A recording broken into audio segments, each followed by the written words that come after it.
With the situation in Aleppo, we've seen the ferocious bombardment, your warplanes working alongside those of the Syrian military. 400 and more people have been killed, including many children. The UN Special Envoy says that there is evidence that war crimes may have been committed. Why are you doing this?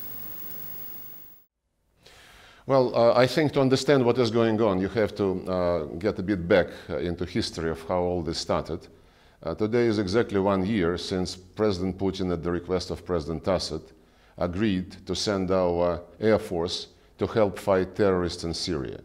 And from the very beginning, we proposed to the American-led coalition to start coordination of these operations and to distinguish, to separate actually the opposition which was cooperating with the coalition led by the United States from Nusra, ISIL and other terrorist groups. The Americans only were ready for deconfliction, as you know, and it took them, I think, several months, a couple of months at least, until in December we created International Syria Support Group, where they pledged solemnly to take as a priority an obligation to separate the opposition from Nusra. They still, in spite of many repeated promises and commitments, they still are not able or not willing to do this. And we have more and more reasons to believe that from the very beginning the plan was to spare Nusra and to keep it, just in case, for Plan B or for Stage 2, when it would be time to change the regime.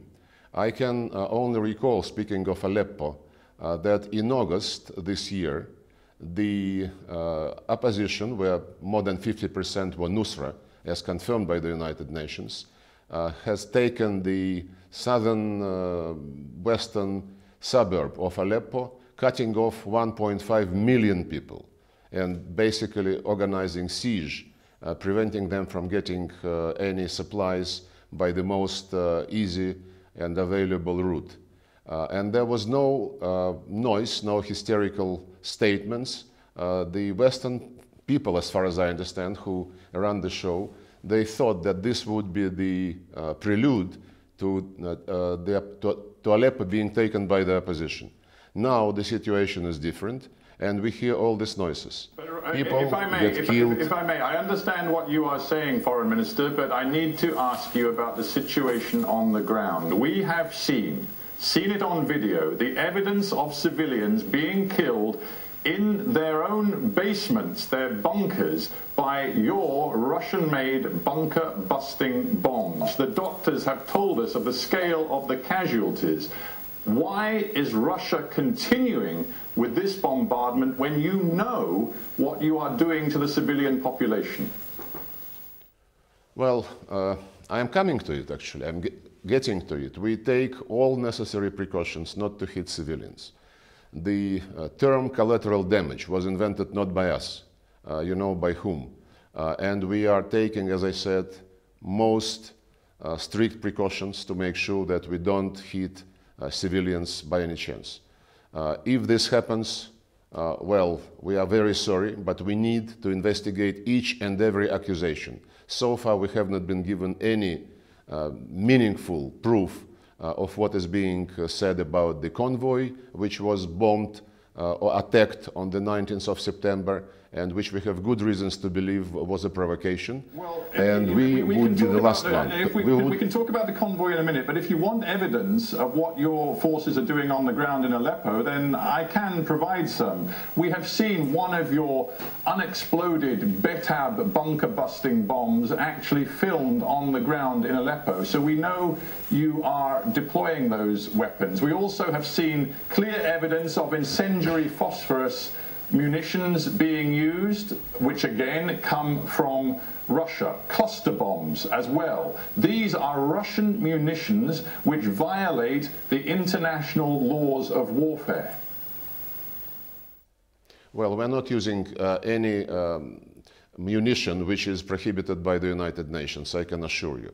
So about the situation in Aleppo, the entire problem derives from the fact that the United States and the coalition led by the United States cannot and refuses basically to separate the opposition from Nusra and the terrorist groups who joined Nusra. Instead of separation, we see more and more groups coming into alliance with Nusra. And whenever we hit Nusra, we are told, look, you shouldn't do this because there are good people next to it or in the middle of Nusra's position. Then this is a vicious circle. We cannot fight terrorists unless we all agree that those who want to be part of the solution, part of the cessation of hostilities, get out from the positions occupied by them. This is as simple as that. But from the beginning of the US operation in Syria, they started by very reluctantly hitting ISIL, and they only went after ISIL in real way after we started our operation. As for Nusra, they never touched Nusra anywhere in Syria. I raised this problem with John Kerry every time we talk, and we talk basically every day. And today would be another one, as far as I understand, a request from Washington. And he keeps promising that as soon as we stop flying, as soon as Assad stops flying, they would start separating or start thinking about separation.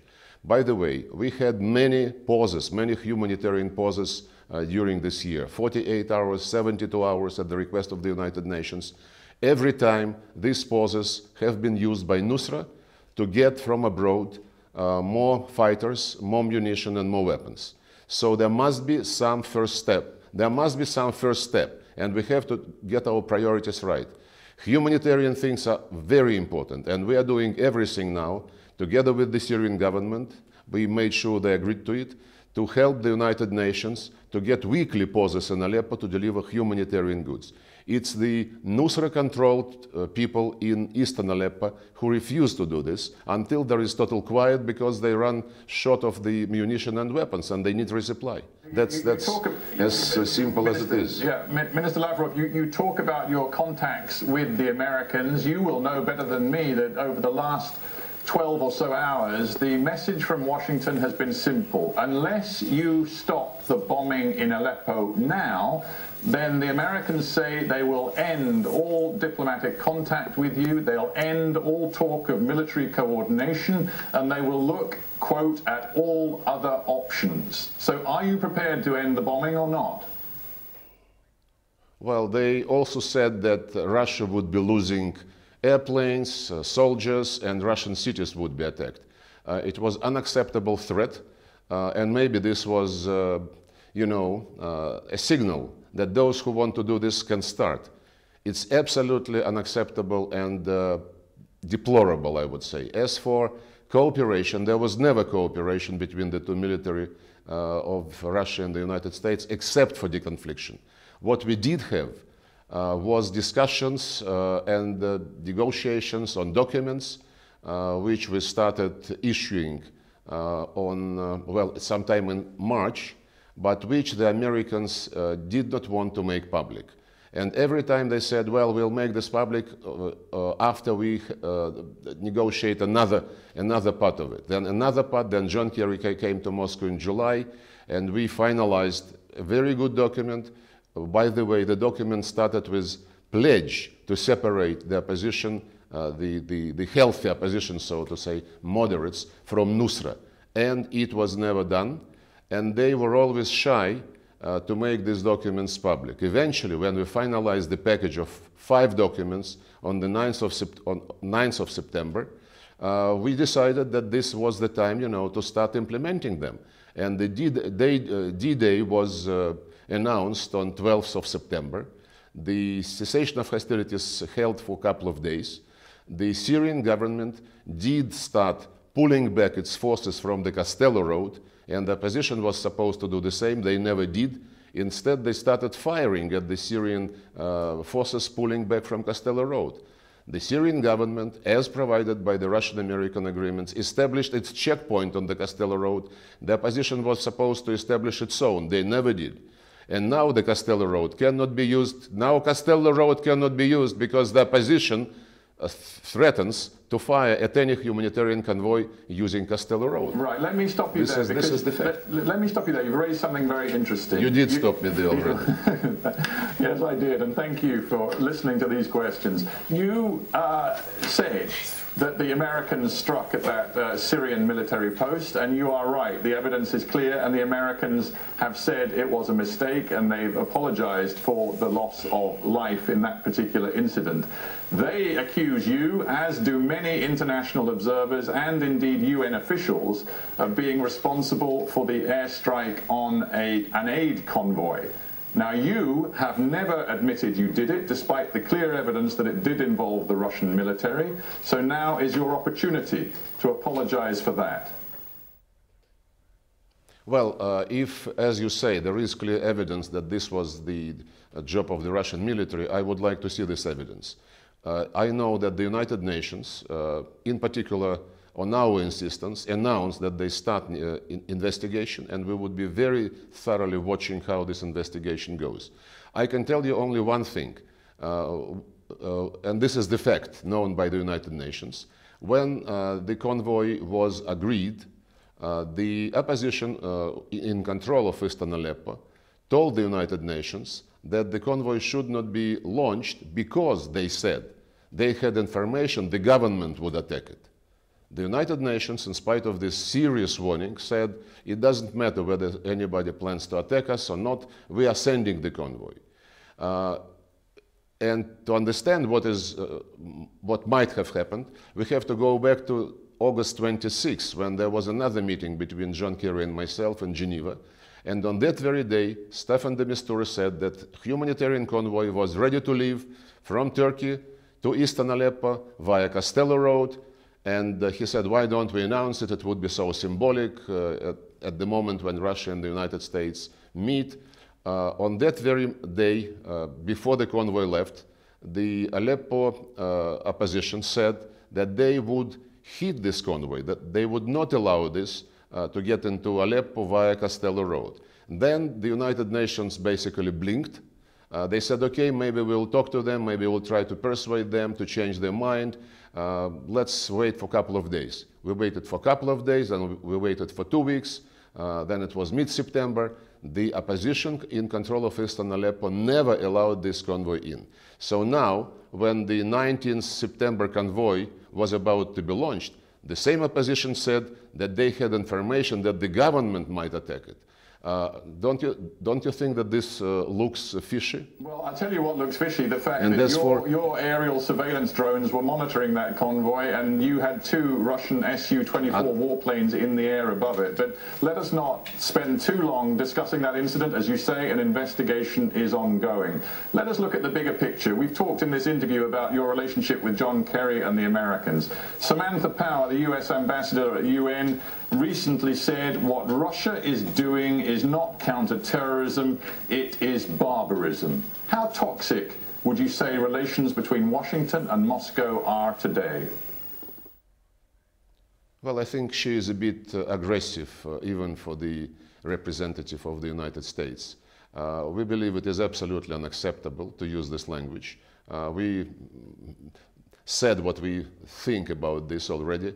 I don't want to come back to this, and I don't want to discuss the manners of our American colleagues. I believe everyone who is aware of how they work know about those manners.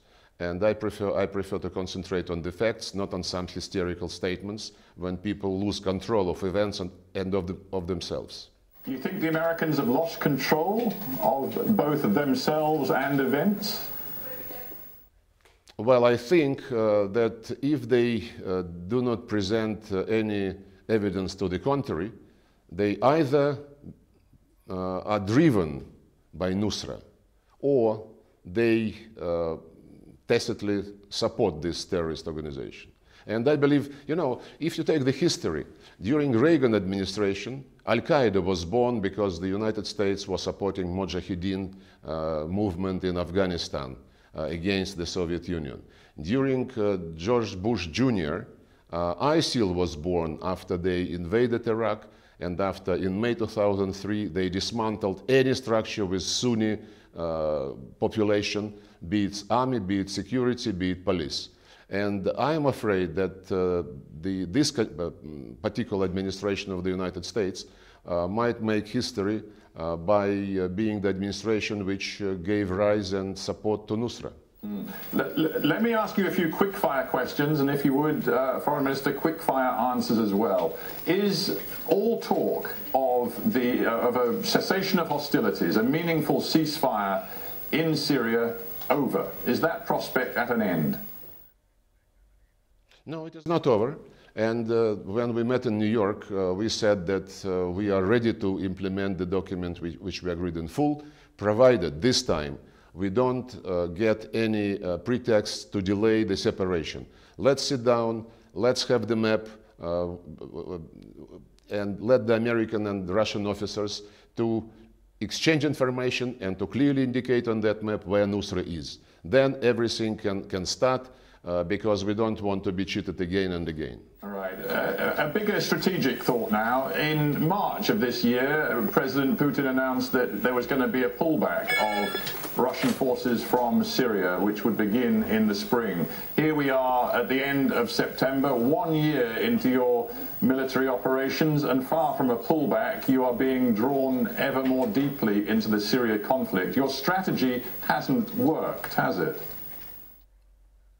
No, I believe that you are making it a bit wrong, because what he did say, that we would be partially withdrawing our air force from there, and he made a caveat that if the situation requires, we would always be able to build back the force in Syria.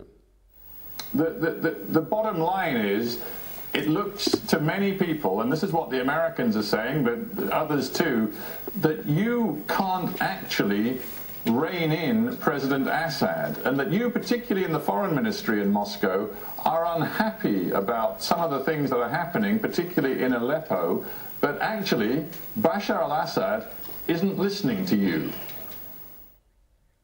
You know, my job is not about being happy or unhappy.